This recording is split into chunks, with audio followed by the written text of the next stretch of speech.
Okay, I just wanted to do a quick vlog because I am just finished with Starbucks and I have a headache now because too much caffeine.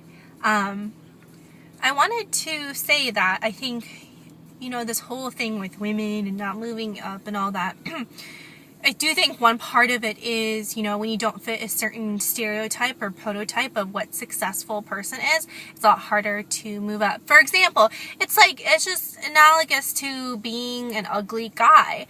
Of course, if you're hotter, people are going to pay attention to you and are going to, give you, I guess, opportunity of doubt? No. What is that? Something of doubt. What is that saying, that idiom? Benefit of the doubt, whereas if you're an ugly guy and you're trying to get a hot girl, then you have to work so much harder to prove yourself. And I think that's kind of the whole scenario. When you don't fit into that mold, you have to prove yourself so much harder. But I also think one part of it is just, we have to be more confident. Just being confident, I think, is all it is, I know so many guys who think they're way better than they actually are. Not saying that they aren't great, but, my credentials are even better than they are. But they're like, oh, I'm the shit, I'm the fucking shit, I know everything, blah, blah, blah. And people believe them because people want to believe in certainty and credibility. And I think as women, we don't want to be like, we don't want to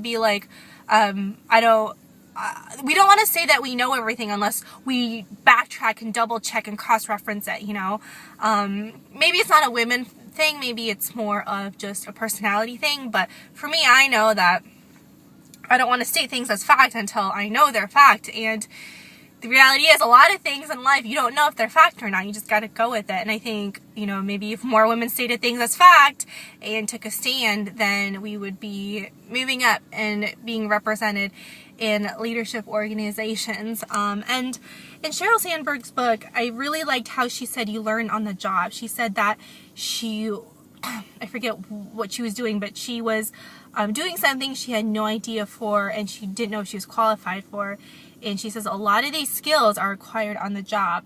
And people aren't going to give you a chance to prove yourself. Nobody is ever going to hold your hand and tell you how to do something. I think that's the biggest thing I've learned is no one is going to take you under your wing and mentor you. No one really took me under my wing and mentored me. I was basically blasting my email, trying to talk to as many people as I could, and getting, kind of their thoughts and kind of piecing it together for myself. But nobody told me this is the puzzle and this is the path and this is what you have to do.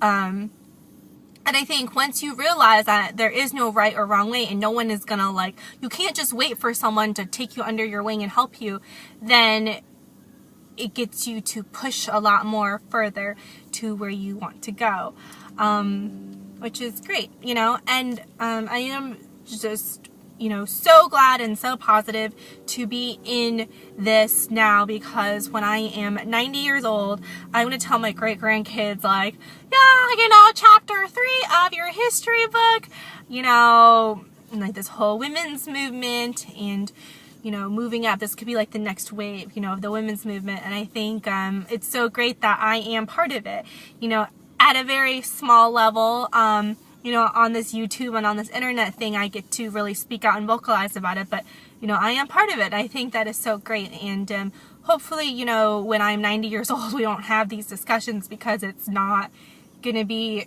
because the numbers will more reflect,